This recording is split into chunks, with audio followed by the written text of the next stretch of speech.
Hey guys, welcome back to the channel. In this tutorial I will be showing you how to create the awesome navigation bar that you might have seen in the overview. So if not, check out that video right here. So let's get started. So first of all, I'm going to create the body of the navigation bar. So I'm just going to use the rectangle tool and drag a rectangle. I'm going to make this 428 pixels so it fills the entire bottom. And height I'm going to make about 96. I'm going to turn off the border, add a shadow, change the offset to about -3, so it's above, and change the to about 8, just like so. Now what I want to do is round these two corners, the top ones. So in this setting I'm going to select custom corner radii, and I'm going to select this to about 30 or perhaps 50, and the same for the next two. Actually 30 seems better. Actually this seems a little bit too low, so I'm just going to make this 110, and that is our bottom. So now what I want to make is the actual button in the centre. So this button is called a floating action button. I'm going to make this about 78 pixels by 78 pixels. So FOB for short. I'm going to turn off the border, and I'm going to make this colour about, to make it a 4 EAA E7, just like that. Of course you can make it to any colour you like. I'm just going to make it this nice blue. So what I'm going to do now is I'm going to add a shadow, and I'm going to add our plus button. So I'm going to use the line tool, or L on the keyboard. I'm going to press and hold shift so that it's straight, and I'm going to drag down and make this a height of about 36, so it's half. I'm going to centre it using the grid lines, duplicate it, Command D on a Mac and Control D on Windows. Make this 36 as well, and centre this. I'm now going to press and hold shift and select them both. Change the border colour to a white, change the thickness to a 6, and change the border edge to curved. So there's our plus button. Last thing, I'm going to select them both using shift and then press Command G or Control G on Windows to group them and centre them once more. So now what I want to do is, just for aesthetics, I'm just going to duplicate this circle with Command D, and I'm going to make this a little larger, so 88 perhaps. Centre this, go to my layers or Command Y, Control Y, drag it beneath, and make this opacity, drag that down to about 50.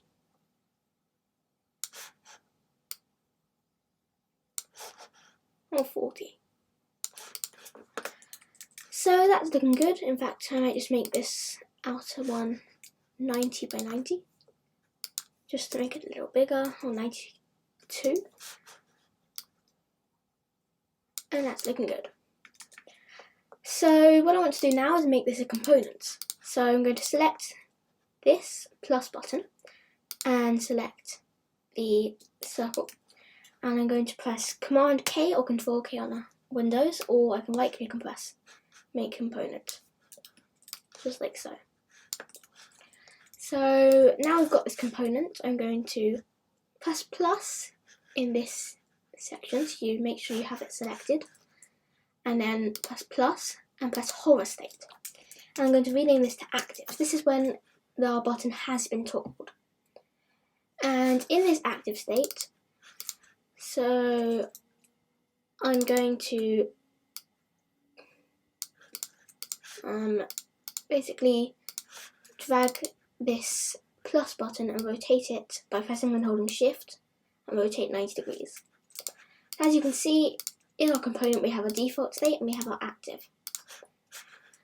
So the next step is to add the buttons that are going to come out. So For this, I'm just going to drag in a circle, make it about width of 38, 40, 42. I'll make it 42. Drag this to center it, turn off the border, add a shadow, and now I'm going to open an application called SF Symbols, which is you can download for free from Apple's website, the developer. And I'm going to search for a calendar icon. Of course, whichever icon suits your product you're working on. I'm going to change this colour to blue. What I should have done is press plus here if I was going to reuse a colour. So that basically adds it for easy access. I'm now going to press Command or Control A on Windows, and that will convert this to a path. I'm going to centre this. Select the outer white circle and the icon and press Command G to group them, or Control G on Windows.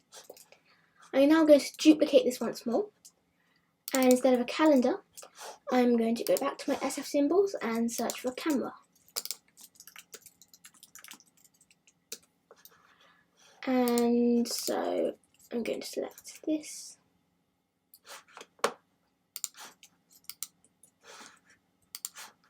Just like so.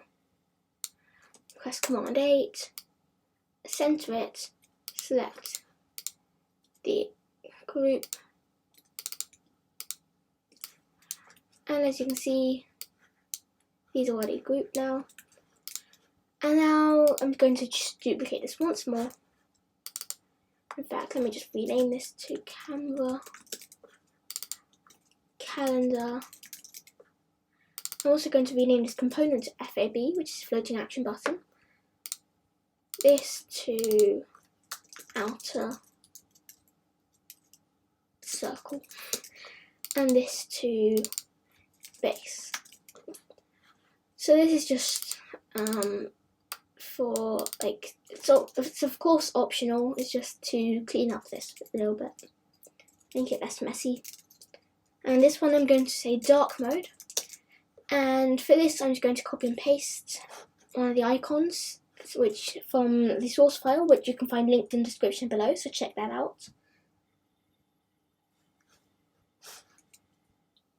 Alright guys, so I've copied and pasted my component, as you can see here. And this is my dark mode button, so I'm just going to double click to select the camera, delete it.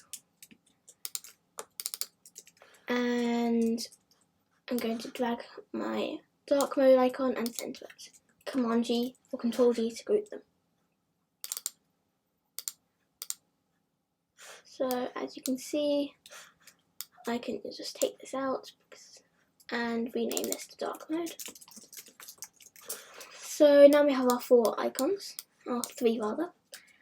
And what I want to do now is, if I just close these up, I'm going to drag them into the floating action button. So what I need to do is open up my floating action button, press Command C or Control C to copy them, and then select on the group and press Command or Control V.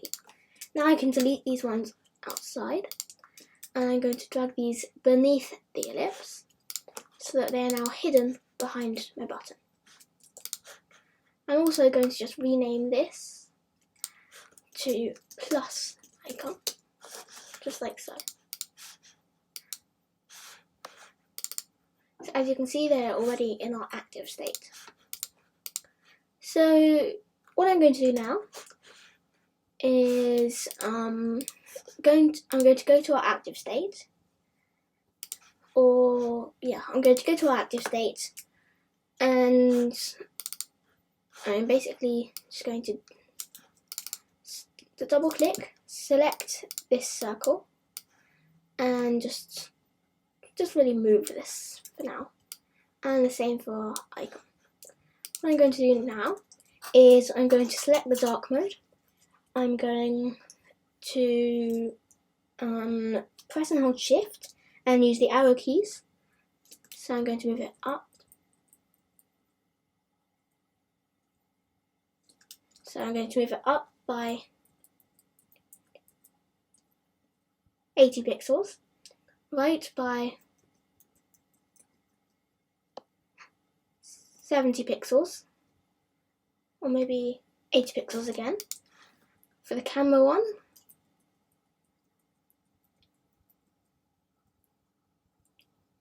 I'm going to move that up by 120 pixels, and this one, just like the dark mode, up by 80 and left by 80. So as you can see, this is now centered, and I'm going to move my button back in place.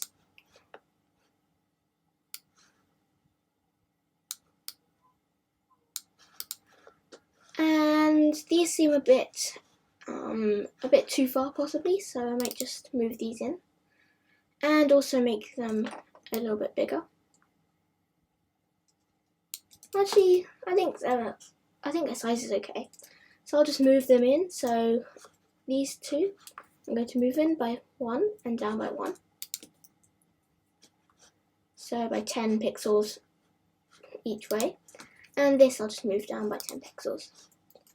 So that's looking quite good. So if we go back to our default state, they're all hidden, and in active, they're all out. So let's just test that. So press the plus button, and as you can see, yeah, they are looking a bit small, but it's doing the job. Also, just one thing, when we go to our prototype, let's just make the trigger a tap, that will auto animate to active. And so now when we do that, and then go back to our active, and here we want it to auto animate to the default state. And now I'll just place this back in the default state. So if we press it, it's all working fine. So now let's just make our buttons a bit bigger. So I'll just move this again, make them, let's try about 50 by 50. So if I just select the ellipse and make these 50, center, make the icons 24 or 26 and center. So that's our dark mode one done. I'll move that. This one the same, so you can just, so 50 by 50. And I need to select the ellipse first when I'm doing that, otherwise it will really mess things up. And make this 26. First I need to click the lock icon so everything stays in proportion, and then center.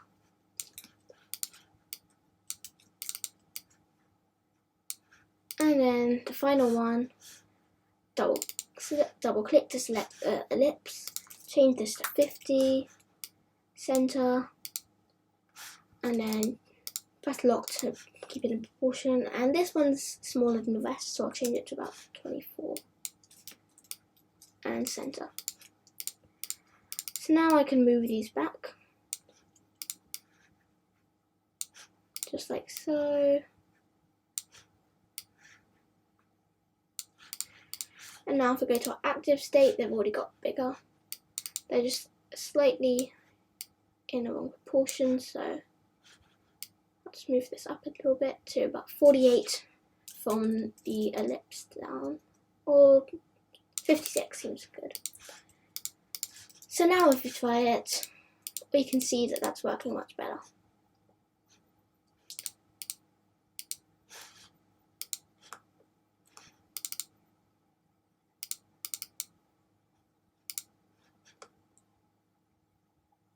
Of course you can make them bigger. I mean, these are still a little bit small,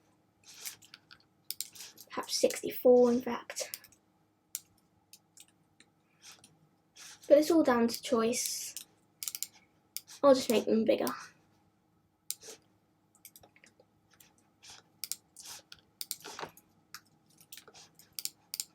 double click to select the group.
Alright, so guys, I've just made the buttons much bigger now, and as you can see, that's looking much nicer, nice and smooth animation.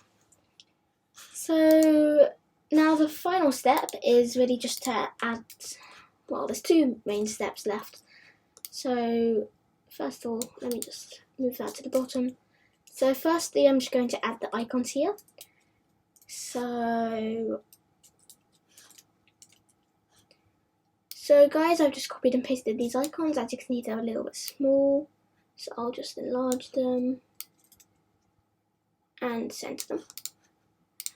And the settings icon, you can see that the circle, I'll just center that again.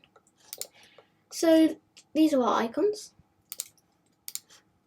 Perhaps I'll just make them a little bit bigger and center using the grid lines. So what I want to do now is just add the line that moves. As you can see, one of these is blue, the same colour as this ellipse, and that's because that's the colour that's selected. So when this is selected, it will be that colour. So what I'm going to do now is use my line tool and draw. I'm going to press and hold shift to make sure it's straight. Change the border width to about 3. Make sure it's... In fact, I'm just going to make this a rectangle. Turn off the border. Change the fill colour to the same colour as the ellipse. I'm going to use customize the corner radii and make these bottom two, which are these two, 20. So that's looking quite nice. And the last thing I want to do, at least for this step, is just see, or even easier, I'll just select the artboard and its width is 428. So what I want to do is make the width, well, we'll make it about, I'm also going to drag this beneath the circles. It can be above the outer circle or below the floating action button.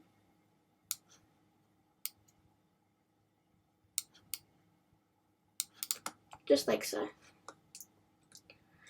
So what we want to do is make this auto animate as it goes to the different artboards. So I'm just going to duplicate this a few times. And for each of these, actually, just because this one has a border, as I'll show you. So what we're going to do is change these both to the same grey as the rest. And in this one we'll have home as that one. And so we'll want this to move over to the home icon.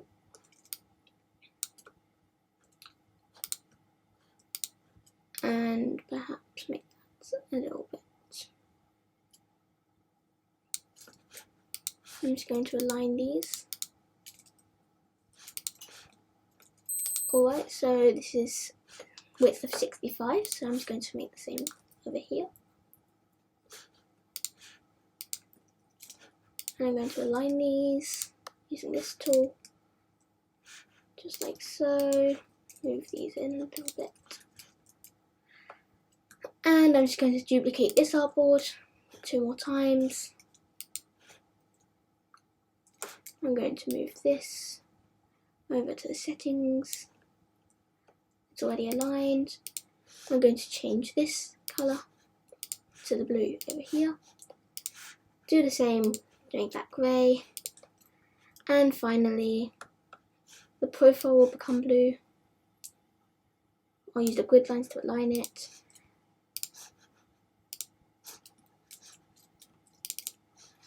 And make the fill colour blue.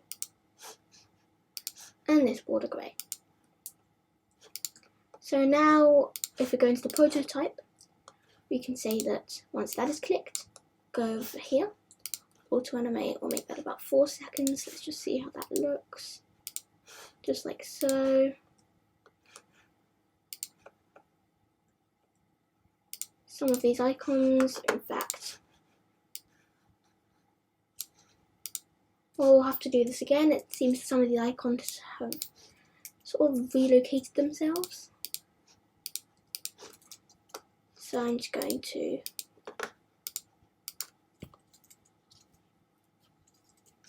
copy and paste them in.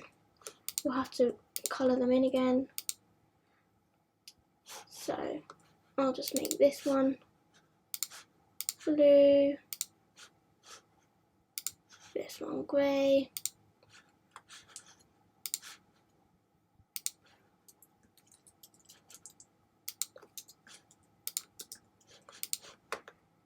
and I'll drag, well, that's already in the right place. Drag speed and change those, and then just make the border of the settings and border of the profile. So now if we just see how that looks after we've finished doing the prototyping, so go back to the prototype tab, home, settings and profile, explore, settings, profile, home, explore and profile, and home, explore and settings. So now if we just test how that looks, it's looking smooth, all these auto animate. It's one of my favourite features of Adobe XD. And as you can see, I actually did one of them wrong. So if we go back to settings, home takes us back to the wrong tab. And that is because home is actually over here and explore is actually over there. So make sure you don't get confused like that, guys. If you want, you can always add a dark mode option. So you can just duplicate these and change the background colour and colour of the bottom bar to, or base, to a nice dark black or grey. But that's really it for this tutorial, guys. So if you enjoyed the video, don't forget to like, comment and subscribe. We really would appreciate the support, so please feel free. Yeah, see you in the next one.